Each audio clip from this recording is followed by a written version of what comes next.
Dear students, আজকে একটা important class হতে চলেছে জিকের, মানে জেনারেল নলেজ। তো লিখে জেনারেল নলেজ কত শিখবে আমি মুখে মুখে বলবো, গল্পের আকারে এইভাবে শেখাটা সুবিধা হবে। শুধু শুনে শেখাটা কিন্তু ভালো। প্রথমে আমি বলবো যে আমরা জানি সবাই যে কালার হচ্ছে কত রকমের। দেয়ার আর 7 কালার্স ইন অল। আর সেই যে কালারগুলো কি কি, মানে তার নাম আপনারা সবাই জানেন। VIBGYOR, V for violet, I for indigo, B for blue, G for green, Y for yellow, O for orange, R for red. দেখুন এই যে 7টা কালারের নাম বললাম, এটা কিন্তু আপনার হোয়াইটও নেই, ব্ল্যাকও নেই। তার মানে হোয়াইট এবং ব্ল্যাক অ্যাকচুয়ালি কোনো কালার না। যখন সমস্ত কালারগুলো শোষণ করে নেয় তখন সেটা কি লাগে? ব্ল্যাক লাগে। অতএব এটা কোনো কালার না। আবার সমস্ত কালারকে যখন বিচ্ছুরিত হয়ে চলে যায় তখন সেটা সাদা লাগে। এই যে অ্যাকচুয়ালি কিন্তু সাদা হচ্ছে 7টা কালারের সমষ্টি। একথা বলে গেছে কে? Isaac Newton. তা কিসের সাহায্যে, পরীক্ষার সাহায্যে বলে গেছে? কালার ডিস্ক নিয়ে বিভিন্ন কালারের একটা ডিস্ক বানিয়েছিল, এরকম গোল মতো। সেটা ঘুরিয়ে দেখছে, এই যে 7টা কালারের ডিস্ক নিয়েছিল, যে ঘোরালে দেখা যাচ্ছে 7টা কালার আলাদা আলাদাভাবে দেখা যাচ্ছে না। তার মানে 7টা কালারের সমষ্টি গিয়ে দাঁড়াচ্ছে সাদা কালার। আর এই যে রেইনবোতে কিন্তু এই 5টা কালারই দেখা যায়, তাই না? ভিপজিওর যার নাম বলেছি, বা বেগুনি সহকলা। আর এই যে কালারগুলোর মধ্যে বেসিক কালার কিন্তু 3টি। আজে বাজে কথা বললে হবে না। বেসিক কালার হচ্ছে 3টি। একটা হচ্ছে রেড মানে লাল, আর একটা হচ্ছে ইয়েলো এবং ব্লু। ইয়েলো আর ব্লু, BLUE। অনেকে গ্রিন বলে থাকে, গ্রিন কিন্তু হবে না। তার কারণ এই যে রেড আর ইয়েলো মিশিয়ে দিলেই কিন্তু গ্রিন কালার চলে আসে। গ্রিন কিন্তু বেসিক কালার নয়। এটা ইম্পর্টেন্ট একটা প্রশ্ন। মানে বেসিক কালার কি কি? আমরা বলবো লাল, হলুদ এবং নীল, মানে রেড, ইয়েলো এবং ব্লু। বা এরকম মনে রাখবেন, রিপ কথাটি শুনেছেন? RYB, রিপ মানে এই যে আমাদের এইখানে যে রিবের যে এই যে হাড়গুলো, তাই না? 12-24টা রিব আছে। সেই যে R for red, Y for yellow, B for blue, not black. এই 3টি হচ্ছে বেসিক কালার। তাহলে আমরা কালারটা সম্বন্ধে ভালো জানলাম, তাই নয় কি? কালারের এটা আমরা জেনে নিলাম। ভালো করে শুনবেন। আর একটা সেকেন্ড পয়েন্ট হচ্ছে, দেখুন অ্যানিমাল তো আছে, একটা আছে এক্সটিংক্ট অ্যানিমাল, আর 2 নম্বর এন্ডেঞ্জার্ড অ্যানিমাল। এক্সটিংক্ট অ্যানিমাল মানে বিলুপ্ত হয়ে গেছে, যেটা অলরেডি এখন আর পৃথিবীতে নেই, সেই সব প্রাণীদের বলা হয় এক্সটিংক্ট অ্যানিমাল। যেমন ডাইনোসর, ডোডো, আর্কিওপটেরিক্স, প্ল্যাটিপাস, এরা কিন্তু আর নেই এখন। এদের বলা হয় এক্সটিংক্ট অ্যানিমাল। আর এন্ডেঞ্জার্ড মানে যেগুলো বিপদের সম্মুখীন যে অ্যানিমালগুলো, হয়তো বা ভবিষ্যতে এগুলো বিলুপ্ত হয়ে যাবে।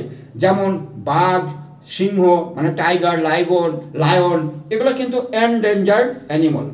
এটা একটা পয়েন্ট গেল। 3 নম্বর পয়েন্ট হচ্ছে, এই যে অনেক অ্যানিমাল আছে না, অ্যানিমালগুলোর মধ্যে স্লিপিং টাইম মানে কুড়ে যাকে বলা হয়, অলস, সবচেয়ে বেশি ঘুমায়। এরকম আপনার নাম দেওয়া থাকতে পারে, পাইথন, স্লথ, ক্যাট, কাউ। বেশি ঘুমায় কে? পাইথন। কিন্তু PYTHON, পাইথন। এ 18 ঘন্টা, মানে 24 ঘন্টার মধ্যে 18 ঘন্টা ঘুমায়। আর ঠিক তারপরে হচ্ছে স্লথ, SLOTH, স্লথ, এটা কিন্তু 17 ঘন্টা, তাই নয় কি?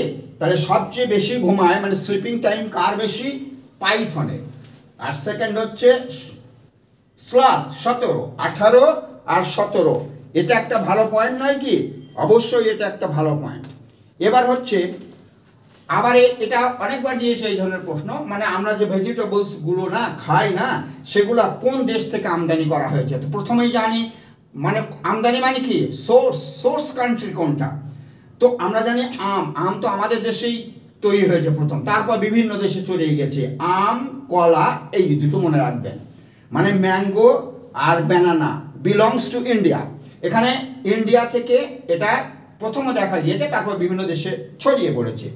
আর এই যে টমেটো, পটেটো, এই যে এই নামগুলো বা গ্রিন চিল্লি, এগুলো কিন্তু সাউথ আমেরিকা, এটা হচ্ছে সোর্স কান্ট্রি।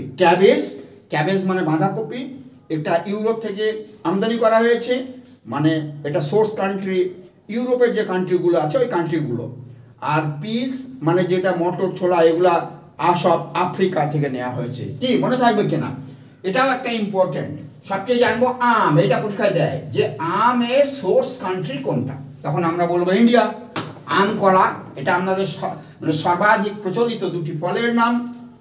আর একটা দেখুন তারপরের পয়েন্টটা হচ্ছে মস্কুইটো লে এগস ইন, মানে মস্কুইটো মানে মশা যে ডিম পারে কেমন জলে, সেটা কি মানে কারেন্ট আছে এমন জলে, না স্ট্যাগন্যান্ট বা স্থির জলে। এটা কিন্তু মনে রাখবেন, অনেকবার পরীক্ষা দিয়েছে। স্ট্যাগন্যান্ট ওয়াটার মানে স্থিত জল, যে জলটা নাড়াচাড়া করে না, সেই জন্য তো বলে বিভিন্ন পাত্রে জল জমা থাকা উচিত নয়, তার কারণে মশার ভান্ডার, সেগুলা মশায় ডিম পারে। আরেকটা দেখুন, এই যে ম্যালেরিয়া বলে একটা রোগ আছে না, ম্যালেরিয়া, সেটা এই ম্যালেরিয়া রোগের কারণ কি, এটা আমরা জানি যে মস্কুইটো বা মশাবাহিত একটা রোগ। তো কোন মস্কুইটো তো অনেক আছে, এডিস আছে, তাই না, এডিস আছে, তারপর কিউলেক্স আছে, অ্যানোফিলিস আছে, তার আবার মেল ফিমেল আছে। তো ম্যালেরিয়া বললে মনে রাখবেন ফিমেল অ্যানোফিলিস মস্কুইটো, মানে অ্যানোফিলিস যে মশা আছে সেটা ফিমেল কিন্তু নট মেল। আর কিউলেক্সের যদি একটা মশা এক ধরনের কিউলেক্স, তার দ্বারা বাহিত রোগের নাম কি, আমরা বলবো ফাইলেরিয়া, চিকেনগুনিয়া, এইগুলা ফাইলেরিয়া, চিকেনগুনিয়া, কিউলেক্স। আর এডিস মশা মানে বড় বড় মশা যেগুলো বোম্বে বিভিন্ন কিছু অনেক ছেলেমেয়ের রোগ হয়, পালিয়ে আসে, মারাও যায়, ডেঙ্গু, কিন্তু মারাত্মক একটা রোগ ডেঙ্গু, এটা কিন্তু এডিস মশাবাহিত একটা রোগ। আচ্ছা, এটা যদি জানতে পারলাম, তারপরে জানবো কি, এই যে ম্যালেরিয়া যে মস্কুইটো দ্বারা মানে বাহিত রোগ, সেটা কে বলেছিল, কোন সায়েন্টিস্ট বলেছিল, এটা কিন্তু পরীক্ষায় দেয়। এটা আমরা বলবো সায়েন্টিস্ট রোনাল্ড রস, উনি প্রথম দেখতে পান বা পরীক্ষায় প্রমাণিত করেন যে মস্কুইটো অ্যাকচুয়ালি ম্যালেরিয়া রোগ বহন করে, ম্যালেরিয়ার জীবাণু বহন করে। তাহলে এটা কে বলেছে, এটা বলেছে রোনাল্ড রস, তাই না। আর এই যে আর কিছু অনেক রোগ আছে, যেমন কলেরা, ডায়রিয়া, এগুলা কিন্তু মশাবাহিত রোগ। তাহলে মশা আর মাছিবাহিত রোগ, মাছি এবং মশা, এই দুটো কিন্তু আমাদের ক্ষতিকর দুটি ছোট ছোট প্রাণী, আমাদের বিভিন্ন রোগের সৃষ্টি করে। তাহলে মশাবাহিত রোগের নাম তো বললামই, ম্যালেরিয়া, ফাইলেরিয়া, চিকেনগুনিয়া, ডেঙ্গু, এইগুলো।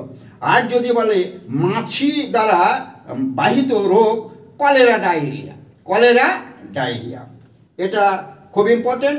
তারপর আরেকটা জিনিস বলছি, এই যে অ্যানিমিয়া বলে একটা রোগ আছে না, রক্ত শূন্যতা, শরীরের রক্ত শূন্যতা দেখা যায়, মানে হিমোগ্লোবিনের পরিমাণ কমে যায়, শরীরটা ফ্যাকাশে হয়ে যায়। তাহলে এই যে অ্যানিমিয়া রোগের কারণ কি, anaemia is caused due to less haemoglobin, মানে হিমোগ্লোবিনের পরিমাণ যদি কমে যায়, অনেকের কিন্তু এই রোগটা হয়। আর হিমোগ্লোবিন মানে কি, হিম মানে তো আয়রন বা লোহা, তাহলে হিমোগ্লোবিন কিন্তু এই লৌহ গঠিত একটা পদার্থ হিমোগ্লোবিন।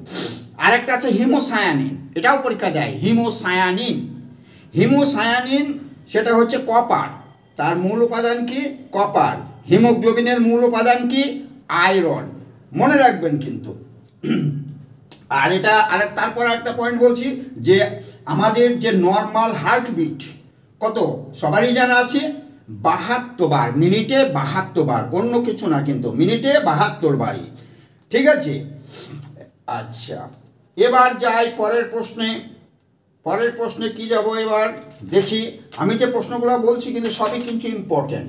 এবার বলবো এই যে যদি ইফ ইউ মিক্স, কোশ্চেনটা কি, এটা অনেকবার পরীক্ষায় দিয়েছে, ইফ ইউ মিক্স জাফরান, জাফরানের নাম তো শুনেছিনি না, ইন মিল্ক, মানে দুধের ভেতরে যদি জাফরান দেওয়া যায় তাহলে what colour milk turn into, তাহলে মিল্কটার কালার কেমন হয়ে যায়, লাল হয়, হলুদ হয়, না সবুজ হয়? এটার উত্তর হবে ইয়েলো, হলুদ হয়। কিন্তু মিল্কের সঙ্গে মানে দুধের সঙ্গে জাফরান যদি মিশিয়ে দেওয়া যায় তাহলে সেই মিল্কের সাদা রঙটা পরিবর্তিত হয়ে কি হয়ে যায়, হলুদ হয়ে যায়। আর একটা লাস্ট পয়েন্ট বলি, ছোট ছোট ভিডিও আপনারা দেখবেন, এর আগেও ভিডিও আমি তৈরি করেছি, হ্যাঁ সেগুলোও দেখবেন। আর আপনারা সাবস্ক্রাইব তো করবেন, ভালো যদি লাগে অবশ্যই সাবস্ক্রাইব করবেন।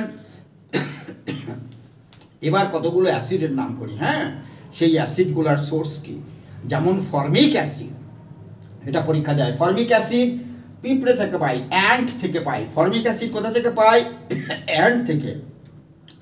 আর একটা আছে হায়ালুর অ্যাসিড, হায়ালুর অ্যাসিড সেটা কিন্তু প্রন বা চিংড়ি থেকে পাই। তারপর কি আছে, ম্যালিক অ্যাসিড, আমরা জানি আপেলে ম্যালিক অ্যাসিড থাকে। আর সাইট্রিক অ্যাসিড মানে যেগুলো ওই যে টক জাতীয় মানে লেমন, লেবু, এতে সাইট্রিক অ্যাসিড থাকে। টার্মেরিক অ্যাসিড থাকে কোথায়, তাহলে টার্মেরিকে মানে হলুদে। আর পেপাইন এনজাইম এটা কোথায় পাই, পেপেয়া মানে পেঁপেতে। আর ল্যাকটিক অ্যাসিড পাই কোল্ডে, দই, দইতে পাই ল্যাকটিক অ্যাসিড। অনেকগুলা শিখিয়ে দিলাম।